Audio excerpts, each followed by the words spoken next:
Hello students, this is Siddharth, author of CR Nuggets for Law Exams.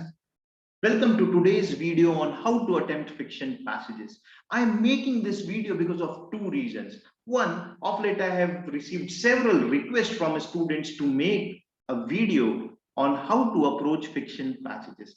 And second, and the most important reason is, if you remember, last year CLAT exam has 3 passages which we can call as fiction passages, and these passages require slightly different approach from a normal non-fiction passage that you come across. So this video is about the approach to solve the fiction passages. So let us begin. Yeah, so session objective today is to learn the approach to solve the fiction passages, to understand few common type of questions that you come across. Our session flow, first and foremost, we will see how fiction passages is different from a normal non-fiction passage like philosophy or business or economics. And then we will learn few things to remember, the approach to solve the fiction passage. We will look at few common question types, and we will solve one CLAT 2020 passage.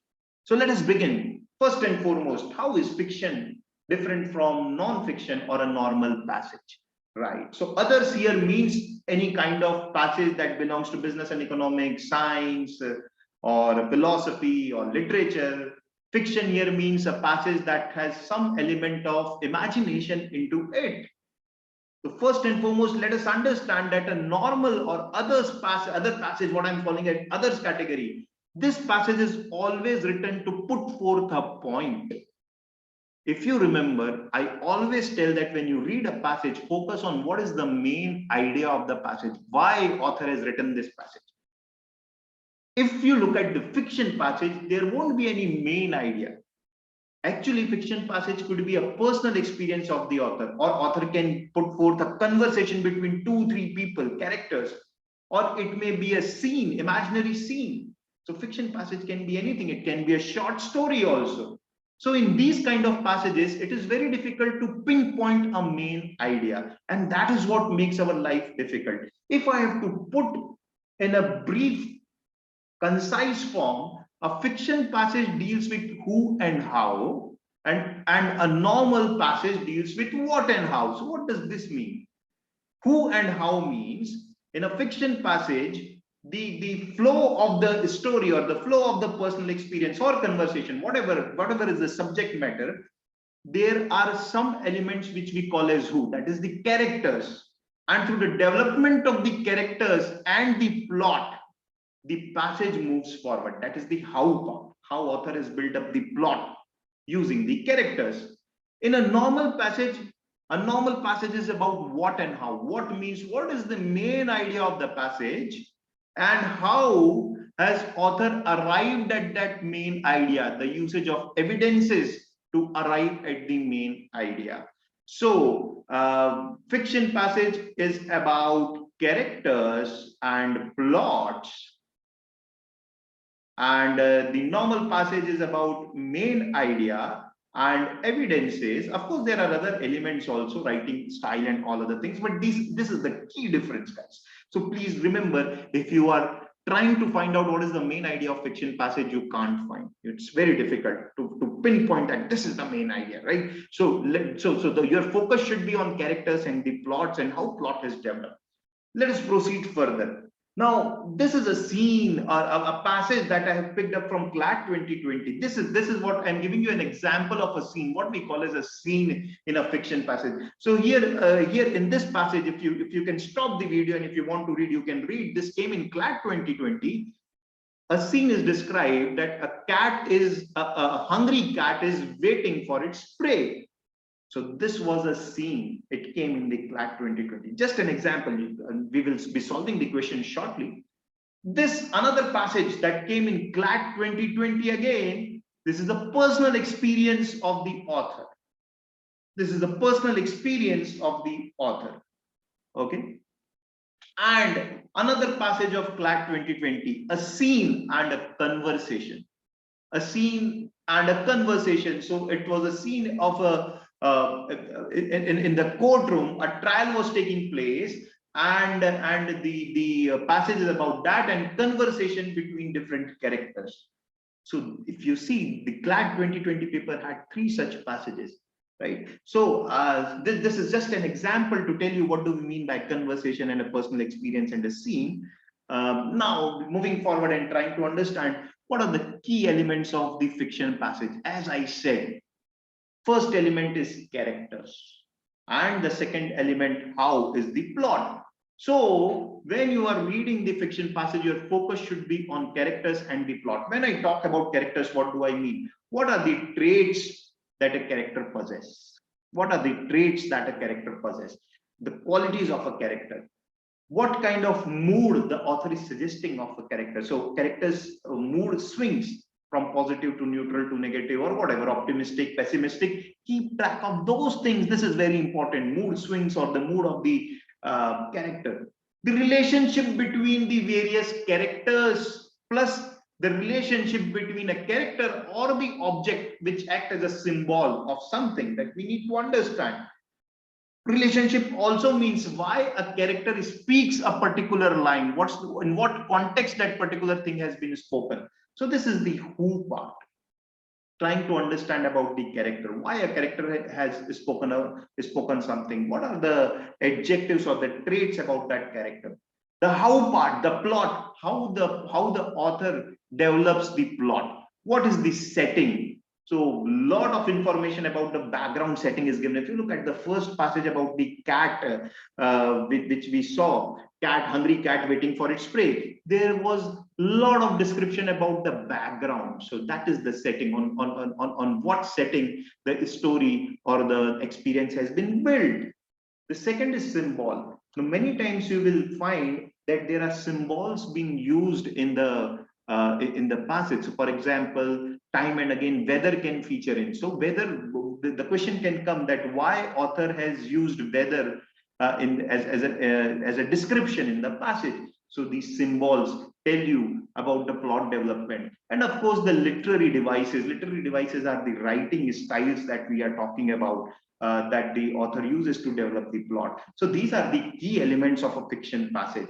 Now once we have understood the key elements, now let us proceed and try to understand what are the things to do when reading a fiction passage, when solving this passage in the exam. I will always recommend to do this first in a fiction passage. Read the questions first, guys. Read the questions first, because it tells you, it gives you the hint that what all parts you need to focus upon. Why? See, you are not reading a novel here. You are given a fixed time in which you have to solve the 5, 6, 7 questions. Now, if I know what questions are asked, I can perhaps skim through the parts that are not that important. So a lot of background information is given and there is no question from the background information. So I can read that part fast. I'm not saying skip it. I'm saying you can skim it. You can increase your speed in that particular part. So read the question first. That helps you to know which area you need to focus upon while reading. The second thing that you need to understand is, who is the narrator? Who is the narrator? Now, sometimes the author himself is the narrator of the story, and sometimes it is a character who is narrating a story from his point of view. So understand that who is the narrator. Of course, if you look at a very basic level, then author is the narrator, but who is conversing with you, that is very important to understand. Because if I'm not able to understand who all are the stakeholders, then it will be very difficult for me to identify this thing, differentiate between the opinion of the narrator and the characters. It is quite possible that person A is narrating, this person A can be author or any character, and there are other stakeholders, other characters also, B, C, D, E. Now, it is very important for me to understand, if a particular text is given, whose point of view is this text, because question can be asked on that. So firstly, identify the narrator. Who is the narrator? Whether the narrator is author who is describing something, or a particular character of the play itself. Then we need to understand that what is the opinion of the narrator and which of the thing is the opinion of the character. So this is the third thing to do. Then while reading passage, focus on the adjectives used to describe characters. Very, very important, because you can expect question on the characters. In fact, any fiction passage will be incomplete without a question on a character or characters. So you need to focus on the adjectives, underline them, note down whatever you want to do. But please remember, the adjectives tells you the traits of a character. And last, keep a broad sense of plot and settings. Broad sense. Why I'm saying broad sense? Because there is no point getting very deep into it. As I said, if a question is asked, of course, you need to focus it deeply. But if question is not asked, you can keep a broad sense of everything that is happening in the background. What kind of symbols are used? What is the mood that author is trying to convey? The description of the background, something of those sort you need to remember. These are the things that you need to remember. Now, if you compare this with a normal passage, we suggest that look at the main idea. Look at how the author has built the main idea. So here lies the difference. What things we do in a normal passage and what things we are supposed to do in a fiction passage. Here lies the difference, right? There is no main idea. There is no evidence here. And even if it is there, the question can be asked from a diverse set here in a fiction passage. So these are the things you need to do. These are the this should be your approach. Read the question, identify the narrator, differentiate between the opinion of the narrator and the character, focus on the adjectives and the traits of the character, and keep a broad sense of plot and settings. Right now, these are the common type of questions. These are the common type of questions. Let us see. First is direct question. Of course, as the name suggests, direct question is on facts or a specific idea mentioned in the passage. Which of the following is true as per the passage? So very simple. These kind of things can be scanned and marked. Nothing rocket science in it. This kind of question also come in your normal non-fiction passage. Contextual vocab question, you will definitely find questions on contextual vocab. So word, meaning of a word, in what context it is being used, how to understand that. Understand the context means just go back to that particular area, read the line, and try to understand the meaning of entire sentence in which that word is used. Try to understand the meaning of entire sentence. Understand the context, if used for character or to describe mood or any action. So for this, you need to go back, read that line, and understand the meaning of that line in which that word is used. There can be question on the background, on the plot, on the symbol, setting, or relation between two or three things in the background. So why such kind of question is asked? It's the how part of your fiction passage, how the author has developed the story. Relate with the overall happenings in the passage and mark. So background needs to be evaluated with the overall story. Background needs to be evaluated with the overall story and what is happening. And then with that respect, you need to attempt the question. Next is the function question. What do we mean by function question? Function question means any particular line will be given, a text from the passage will be given, and its purpose can be asked, that why author has written this, or any if author has used any analogy or an example, a question can be asked why this analogy or example has been used. So that is the function question. Now, when you are attempting a function question, focus on summing up the situation. It is exactly like how we solve the example questions in the in the non-fiction passage. So why author use example there? Because author has to prove a point. Now, why here also, why a particular thing has been what function a particular thing has been is doing in the passage? What is the function that it is performing? It's same as if you are able to correlate it with the main or the theme of the story or the plot, you should get the answer. So focus on summing up the situation. What is the situation and what role this particular text is playing with respect to that situation? Literary device. Literary device is the question on writing technique, figure of speech, what kind of figure of speech author has used. Now focus on the tone of the passage to understand the writing technique, whether the passage is sarcastic in nature or humorous in nature, whatever. Sometimes prior knowledge is required, particularly when we talk about figure of speech. So if I don't know what is meaning of alliteration, and the question asks me what figure of speech author is used, I can't do anything about it. So prior knowledge is required as far as this particular type of question is concerned. And of course, question on the characters, as I said, on the traits of characters, on the likes or dislikes of the characters, and as I said, focus on the adjectives used to describe the character and mood. That is very important when you are attempting a question on characters. So these are the common type of questions. Of course, we need to practice.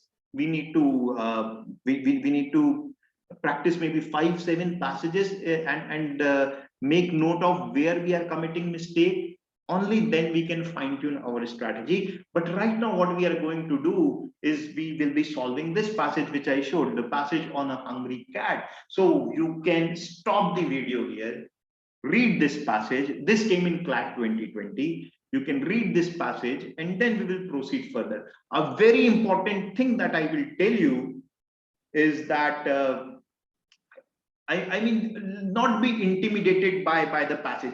Let me show you the questions before you stop. Let me show you the question, because I said read the question first. Read the question, have a look at the question, and then I will go back to that slide and stop the video, and you can again see. So these are the question. This is the passage. You can stop your video, read the passage, and then we will be discussing each and every question. Right. So right, let us discuss the passage now. So I see it's a fiction passage. I don't have to explain the passage here. Let me directly focus on the question and how to solve it. Had it been a non-fiction passage, a passage on philosophy or fiction, I would have explained it. This is a passage, a scene is being described. So there is no point explaining it. Let me solve the question. Which of the following suggests a synonymous meaning to the words providence and crescendo? So this is a question on contextual vocab. So if you know the meaning, fine. If you don't know the meaning, then let us go and check where these words are used. So we will go back and check where these words are used. So here is the word providence. And where is crescendo? Here is the word crescendo. So let us read this particular line in which word crescendo was used. The cat had seen her enter. So he sat down and he waited still in the white night, listening angrily to the north wind starting in the upper heights of the mountains with distant scream, then swelling into an awful crescendo of rage. So this crescendo has been used to describe the wind. Listening angrily to the north wind starting in the upper heights. So this wind is starting in the upper heights of the mountains with distant screams. So noise of the wind, then swelling into an awful crescendo of rage, anger. So it is swelling up, it is going up. So what could be the meaning of word crescendo? Something related to going up. Okay. Then where is providence given? Providence is given here. He had often looked with wonder at the rock and mewed bitterly and resentfully as man does in the face of forbidding providence. So here author has compared cat to man and said that the cat was behaving in a manner as a man behaves in the face of forbidding providence. Forbidding means something that if that happens, it will be harmful. So forbidding, not allowed, something not allowed. So as a man does in the face of forbidding providence. Providence here looks a negative word because we are saying this thing is forbidden, this thing is not allowed. So it looks like a negative word. All right, let us see. So all I can say, this is a negative word here. If I don't know the meaning, this is what my approach should be like, reading the sentence and trying to guess whether it is positive, negative, or whatever I can guess about that word. So let me see. The first is nemesis and apex. Fits perfectly. Nemesis means something that punishes me. So it looks fine. In the face of forbidding providence, something that punishes me again and again, and that thing is forbidden. So nemesis looks fine. Apex also looks fine because apex is the highest point of something. Crescendo, highest point, going up. So this looks fine, but let me look at the other option. Zenith and nadir, these are opposite. Zenith means highest point, nadir means lowest point. So both ways it doesn't fit. Second word cannot be the lowest point, can't be. So this cannot be the answer. First word is laxity, second word is prudence. So can crescendo means prudence? Prudence means wise. No, it cannot mean. The last option is short-sightedness and upsurge. Upsurge looks fine, but short-sightedness, forbidden short-sightedness, as the man does in the face of short-sightedness. In the face of short-sightedness, that doesn't look good. So right answer is option number A. Right. Next, the passage has been adorned with numerous figure of speech. Which of the following combination is correct? So this question is on literary device, writing technique, the figure of speech. Now, if I know the meaning, it is fine. If I don't know the meaning, I can't do much about it. So irony and sarcasm is, do you see element of irony and sarcasm anywhere? Sarcasm and irony anywhere? No, it is not available. So that's not the answer. Alliteration and pun. What do we mean by alliteration? Alliteration means repetition of the letters, similar sound, same sounding letters, consonants, I should say. Repetition of the same sounding consonants. That is alliteration. Pun is similar to irony. So I can't see alliteration here. Alliteration you will usually find in a poem, or you can at max find in a particular line, but not in the entire scene. Very difficult. Simile and personification. What do we mean by simile? Simile means comparison of two dissimilar things using as or like. So we just now we read a particular line, isn't it? Wherein the cat was compared to men. So this is a simile. This is an example of simile. Resentfully as man does in the face of forbidding providence. Of course, there are other areas also where simile could have been used, but we have just now read it, so why to waste time? And personification. Personification means giving it attributes of a person. So yes, this is also what passage does. So answer should be our option number C. What is metaphor? Metaphor and simile are slightly different. Metaphor also compares two dissimilar things, but without the usage of words as and like. Right? So when as and like kind of word is used, simile, it's a simile, otherwise it's a metaphor. Onomatopoeia. Onomatopoeia is the word wherein the word itself describes the actual sound. So actually there is an onomatopoeia here, meowed. Meowed is the mew sound of the cat. So you can say that there is an onomatopoeia, but there is no metaphor being used here, and simile is being used, and that's why answer is option number C. Right, guys, it is very important. If you can learn about these few figure of speeches, it will help you. Question number 3. The passage best demonstrates which one of the following motif of cat's life? Motif of cat's life. So it is on the entire character of cat. That what can you say about the character of the cat here? So this is a character-based question. So there is a character-based question. We should focus on the adjectives that's being used to describe the cat.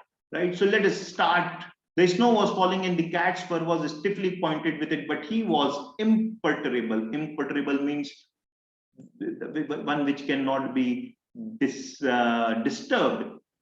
He sat crouched, ready for death spring, as he had sat for hours. So sat for hours waiting for something. It was night, but that made no difference. All times were as one to the cat when he was in wait for prey. So it is saying that cat is waiting for the prey. Then too, he was under no constraint of human will, for he was living alone that winter. Nowhere in the world was any voice calling him on the earth. So what we are trying to see, or what we see here, is that the cat is waiting for something. It is waiting for something. And then as we move down, yeah, here it is given the cat is very hungry, famished. So option number 1 also looks a good choice to satisfy the pangs of hunger, because cat is hungry, but I can't say about the pangs of hunger. But let us not mark the answer right now. For days the weather had been very bitter, and the cat's long hunt had availed him nothing, but he waited with the inconceivable patience, persistency of his race.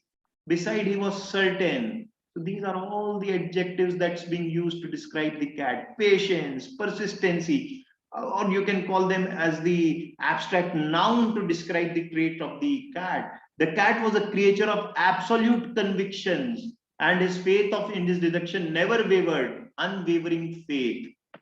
So the cat is waiting, cat is hungry, cat is waiting. Which of the two options will we mark? Option number A, to satisfy the pangs of hunger, to survive the harsh winter, is definitely not the answer. You can easily eliminate it. To hunt for rabbit, yes, true. This is true, but irrelevant. That is that. See, what we are being asked is a much broader question. The motive of cat's life. This is something that cat is waiting for in the scene. Had it not been rabbit, any other prey, cat would have been happy for even with that. So it's not necessary to hunt for the rabbit. It is true as per the passage, but not relevant. Option A and option C, a never ending wait. So if you look at the description and the way it has been described, the cat is inconceivably patient, which is a persistent of his race, but he was certain, unwavered in conviction. So all those things tells me that the cat is waiting and waiting and waiting. So it is a never-ending wait, which is the right answer. To satisfy the pangs of hunger, yes, that also looks correct. It also looks true as per the passage that the cat is famished and hungry. But I can't say whether it was suffering from the pangs of hunger. Plus, it's not very broad. The question is broad. This is very specific. So the entire passage is written. Why is it written? Of course, to describe a scene. And the most important characteristic of the cat that you can understand from this scene is that cat has a lot of patience and it is waiting and waiting and waiting. Or here we can say he is waiting and waiting and waiting for the prey to come out from the hole. Right, so answer is option number 3. Next, the author's description of he was under no constraint of human will, or he was living alone. Now, see, this is also comparing to humans. So what we said as personification. Even this line has a personification in it. The author's description of he was under no constraint of human will, or he was living alone implies. So where is this line given? This says that the cat has no constraint, unlike human beings, and the cat was living alone. What does it imply? Cat's absolute freedom from everything. Understand the context in which it is talked about. Cat is waiting for its prey, and it's waiting for it since some time, and it has a lot of patience. So cat's absolute freedom from everything, it's not the answer, because of course it doesn't fit in through the story. Plus there is a rotten word, freedom from everything here. Freedom from everything. I can't say. Cat's no association with human beings. Again, I can't say out of purview whether cat is associated with human beings or not. In fact, author has only used to draw some parallels with the human beings. So cat's no association with human beings. I can't say. Cat's loneliness is the answer, because it says that for he was living alone, no constraint of human will, because he was alone. Human will, there is a constraint because they live in a group. Here there was no constraint. Cat was living alone, so you can wait for infinity perhaps. Cat's tyrannical demeanor, again we don't know whether cat's demeanor is tyrannical or not. So again, out of purview, plus tyrannical can't be said. Rotten word, extreme word being used here. So answer is option number C. Now this passage was about what we have said, that textual evidence, why a particular text will be used. So what I have done, see, if you see what I have done, how I have approached is, I have summed up the situation. The cat is waiting for the prey, and cat has a lot of time. There is no one about whom the cat is worried. So answer is cat's loneliness, summing up the entire story and summing up the entire situation and answering it. Last, the lines, but he never faltered and never once cried. He had nothing to gain from crying and everything to lose, suggests that cat is again. This is a mix of two things: a textual evidence and cat's character. And cat's character. So what does this suggest about the cat? Means we are being asked about why this particular line is used, and what does it suggest about cat. So it's a mix of both the thing. So again, summing up the situation, the way we have summed it up, it's about the cat waiting, a never-ending wait for the prey. This is about cat, but and what things are given about cat's character? That cat has a lot of perseverance, persistency, patience. So what would be the answer? Answer is resilient. Never falter and never once cried. Never cries. He had nothing to gain from crying, because he has nothing to gain from crying. But if he cries, he can lose everything. Why? Because the last line says the rabbit would hear him cry and know he was waiting. So that's why he did not cry. Resilient is the answer. Apologetic means feeling sorry. Reflective means thinking or pondering on something. And of course, it is not frustrated, but I know many would have marked frustrated because cat is waiting. So please do not equate frustration with waiting. This, if you have done, is of course out of purview. I'm sure not many would have marked reflective or apologetic, but I'm sure frustrated is one of the tempting option that one could have marked. So that is it, guys. Thank you very much. But very important thing that you need to remember is the passages are slightly different and require slightly different approach. Here you need to focus on the characters and the plot, not on the main idea. So that is it for today. Next few days, I will be coming up with another video on fiction passages. I will be picking up a passage and solve questions around it. So do watch out for it. And if you have not joined my Telegram channel, in which I regularly post RC passages, the link of the Telegram channel is provided in the description box. Right. Hope you learned how to solve the fiction passage, or at least how to approach the fiction passages. Thank you. Bye bye.